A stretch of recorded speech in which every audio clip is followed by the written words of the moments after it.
Bonjour, bienvenue dans J'ai un problème. Je suis Rebecca Recky, accompagnante professionnelle, et je vous raconte ici, tous les 15 jours, une séance de thérapie d'Emmanuel Piquet.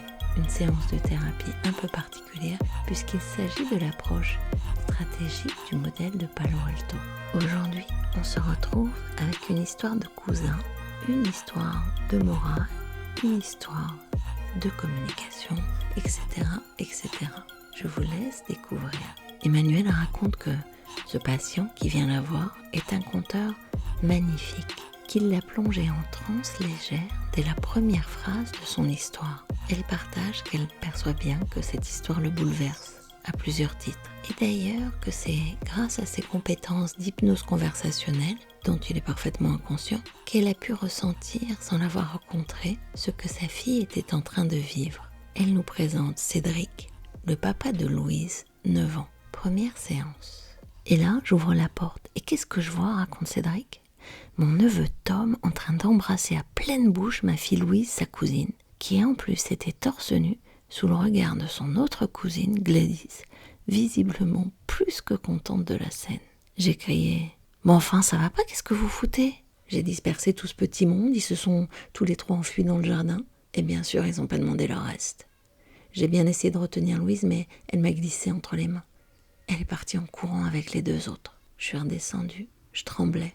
Je suis allée dans la cuisine où tous les adultes prenaient leur café, sans avoir la moindre idée de ce qui se passait juste au-dessus de leur tête. J'avais l'impression d'avoir surpris une forme de quasi-viol. J'ai expliqué ce à quoi je venais d'assister à mon frère aîné, ma belle-sœur, mon frère cadet, mais aussi mon compagnon. Et là, ça a commencé à être du grand n'importe quoi. Chacun avait sa vision de qui était coupable de quoi, de ce qui était grave ou de ce qui n'était pas grave. C'était pourtant clair que c'était Gladys, la fille unique de mon frère aîné, que personnellement j'ai jamais tellement appréciée, qui avait imposé cette horreur aux deux petits. Elle a 11 ans, et eux ils en ont 9. Elle est parfaitement consciente de ce qui se fait, et elle sait très bien aussi ce qui ne se fait pas. Eh bien figurez-vous que non. Selon ma belle-sœur, sa mère donc, Gladys est une toute petite fille aussi. Elle n'avait pas conscience que ce qu'elle faisait était problématique. Elle n'arrêtait pas de répéter « 2 ans, Cédric. 2 ans, ils ont 2 ans d'écart, c'est rien. » Mais enfin, c'est quand même plus que 20% de leur âge, lui ai-je dit au bout de la 3e fois. Et au contraire, c'est énorme, 20%. Pour en avoir le cœur net, et d'un commun accord, on a demandé aux 3 enfants de rappliquer dans la cuisine. On voulait entendre leur version des faits. Ils ont mis beaucoup de temps à revenir. Et en entrant dans la pièce, ils traînaient les pieds, comme s'ils allaient à l'abattoir. Immédiatement, j'ai posé la question à ma fille. Louise, qui a eu l'idée de cette mise en scène dégoûtante? Louise a expliqué que c'était Gladys qui avait eu l'idée du jeu des amoureux, il y a plusieurs mois. Elle s'est mise à pleurer. Tom, le pauvre petit, n'en menait pas large non plus. Et lui aussi, il s'est mis à pleurer.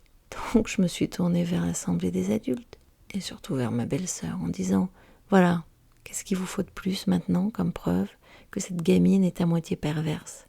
Regardez le mal qu'elle leur a fait. » Là, la mère de Gladys s'est levée et elle a hurlé « Tu redis une fois de plus quoi que ce soit de négatif sur ma fille, et je te plante la fourchette dans les couilles. » Bah oui, vous voyez, on comprend aussi pourquoi la gamine va mal. Du coup, encouragée par sa folle de mère, Gladys, que je soupçonne d'avoir fait semblant de pleurer pour attendrir la galerie, a prétendu que ce qui était vrai, c'est qu'elle avait eu l'idée la première fois, il y a quelques mois. Mais qu'ensuite, à chaque fois qu'ils se retrouvaient, Louise et Tom redemandaient à jouer au jeu des amoureux. Et que parfois elle disait oui, parfois elle disait non, parce que, soi-disant, elle sentait bien qu'ils ne devaient pas jouer à ça. J'ai pas pu m'empêcher de hurler. Non mais c'est le monde à l'envers, ce sont les coupables qui accusent les victimes ici. Et ça choque personne, vu la tournure que prenaient les événements.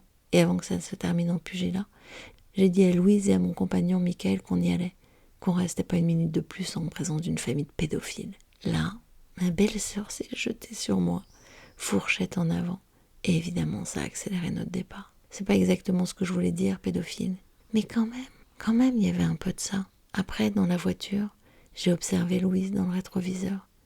J'ai bien vu qu'elle avait l'air traumatisée. Elle est restée silencieuse tout au long du trajet. Parfois, elle soupirait, un peu désespérée. Je savais pas comment aborder les choses intelligemment avec elle. Michael m'avait dit, juste avant qu'elle nous rejoigne dans la voiture, puisqu'elle a voulu absolument dire au revoir à tout le monde, qu'il fallait laisser retomber les émotions de part et d'autre, et qu'ensuite on reprendra la totalité de l'incident. De la vie générale, il est beaucoup plus psychologue que moi, alors j'ai obtempéré. J'ai rien dit pendant tout le trajet, même pas sur ma belle-sœur, ce qui a été très compliqué, je vous assure. On a attendu 2 ou 3 jours, et puis, un soir, au moment du coucher avec Mickaël, nous avons reparlé à Louise de ce que lui avait fait subir Gabi. Je lui ai dit, c'est vraiment très mal ce qu'elle a osé vous forcer à faire. Je comprends que tu lui en veuilles beaucoup. Elle m'a dit qu'elle voulait pas en parler. Elle a caché sa tête dans son oreiller. C'est ce geste et sa symbolique qui nous a terriblement inquiétés. Elle se comportait comme si elle voulait absolument refouler tout ça. Vous voyez ? Je lui ai dit, il faut en parler parce que si tu gardes ça à l'intérieur de toi, ça va te faire du mal. Je lui ai précisé, ici avec tes 2 papas, tu es en sécurité. Tu peux nous dire tout ce que tu veux, tout ce que tu ressens, si ça t'a fait peur, si ça t'a mise en colère. Dis-nous pour que nous comprenions ce qui t'a empêché de nous le dire, puisque apparemment c'était pas la première fois. On s'était dit avec Mickaël que le plus important, c'était qu'une telle horreur ne se reproduise pas sans qu'elle nous en parle. Et c'est pour ça que nous avions décidé de lui poser cette question pour qu'elle sache qu'elle pourrait tout nous dire. Elle a enlevé l'oreiller de son visage, elle a dit « On savait que c'était interdit, que vous seriez pas content. Et on avait peur de se faire disputer. » Alors je lui dis « Mais chérie, je t'aurais jamais disputé toi. Toi, tu es une victime dans cette histoire. C'est Gladys qui se serait fait disputer parce que c'est elle qui vous forçait à faire ça. Tu dois absolument pas inverser les rôles, Louise. Il y a d'un côté les victimes, de l'autre les coupables. Donc, il faut bien que tu comprennes que si tu nous l'avais dit, on ne t'aurait pas grondé. D'accord ? » Elle a enfoui à nouveau son visage dans son oreiller, après avoir répété qu'elle ne voulait plus en parler. Et plus possible après ça de lui décrocher un seul mot. Et depuis chaque fois que j'ai essayé d'aborder le sujet, elle met les mains sur ses 2 oreilles. Emmanuelle a écouté longuement ce récit. Elle l'a observé, et comme elle nous l'a partagé en début de séance, a été emportée par les talents de Cédric. Elle prend la parole pour la première fois. « C'était donc il y a 3 mois que vous avez pris les 3 cousins en flagrant délit ? » ?»« Oui. »« Et depuis alors, comment va Louise ? » ?»« Eh ben, je trouve que ça ne va pas du tout. C'est plus la même. C'est pour ça que j'ai pris rendez-vous. Elle est devenue très colérique, elle nous fait des crises assez incroyables. Alors que c'était vraiment une enfant très douce, très conciliante. Et là, depuis l'événement, on est souvent près des caprices. Inversement, elle a des moments de renfermement qu'elle n'avait pas du tout avant le drame. On sent les larmes pas loin, et parfois elle craque. Le paroxysme, c'est quand on parle de sa cousine et de son cousin, qu'évidemment, elle ne voit plus parce que on est, je pense, définitivement fâché avec les parents de Gladys, qui sont dans une espèce de déni absolument inqualifiable. Quant à mon frère cadet, le père de Tom, visiblement il est moins choqué que nous par l'événement. C'est assez dingue, je trouve, mais bon. Ma mère, qui est incapable de prendre parti pour qui que ce soit, même si c'est celui d'un enfant assassiné par un criminel nazi, ma mère donc continue à voir mon frère aîné, comme si tout était normal. Incroyable. Je ne sais pas si elle se rend compte du mal que ça pourra faire à sa petite fille. Donc, après un certain nombre de coups de fil houleux avec tout le monde, nous ne voyons plus personne. Louise dit qu'il lui manque, qu'elle aimerait les voir, parce que elle n'est pas en colère, elle. Et ça, je dois vous dire que je trouve ça vraiment problématique, qu'elle ne soit pas en colère. C'est sans doute, je crois, ce qui m'ennuie le plus. Ça veut dire qu'elle n'a pas compris la gravité de la situation. Évidemment, il est absolument inconcevable qu'elle ait un quelconque contact avec Gladys. Et pareil en ce qui concerne Tom. J'ai trop peur que le fait de le voir réactive des souvenirs ultra douloureux chez Louise. Quant aux adultes, ils ont été tellement peu protecteurs vis-à-vis d'elle que je me sens pas capable de les mettre au contact hors de notre présence. Et comme je peux les voir, et Mickaël encore moins, ça règle le problème. Nous lui expliquons donc, calmement, rationnellement, les motifs de cette impossibilité d'être en contact avec ma famille pour l'instant. Mais le truc, c'est qu'elle se braque, elle se renferme totalement. Comme je lui dis plusieurs fois, entre une famille qui valorise la perversion, pas de famille du tout. Eh ben moi, je préfère pas de famille du tout. D'accord, réagit Emmanuel. Donc, le fait qu'elle ne puisse plus les voir peut déclencher chez elle des crises de colère. C'est ça ce que vous me dites? Oui, oui. Oui, qui donne lieu juste après à des phases de tristesse abyssale. C'est pour ça que nous sommes très inquiets. C'est comme une forme de bipolarité. C'est ce que je disais hier à Michael. Est-ce que vous pensez, vous, qu'un abus comme celui-ci peut déclencher une forme de maladie psychique à terme? Vous imaginez si ça a ruiné sa vie pour toujours? Mais qu'est-ce qu'on peut faire?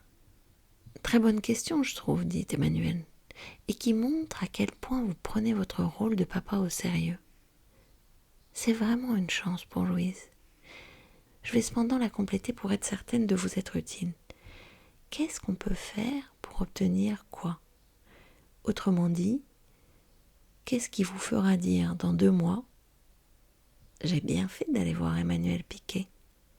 Je saurai quoi faire pour qu'elle aille mieux, pour qu'elle n'ait pas de séquelles de cette horrible scène, pour qu'elle retrouve sa sérénité. » Concrètement, cela signifie que si elle est moins en colère et moins triste, vous vous sentirez mieux aussi, vérifie Emmanuel? Clairement.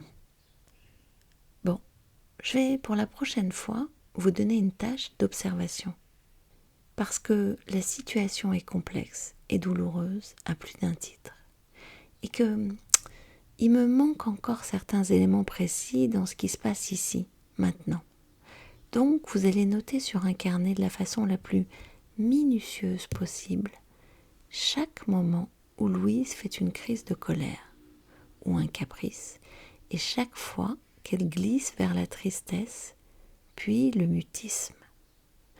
Vraiment, je voudrais le déclencheur exact, ce que chacun des protagonistes dit ou fait, l'intensité de ces 2 émotions sur une échelle de 1 à 10 et leur durée.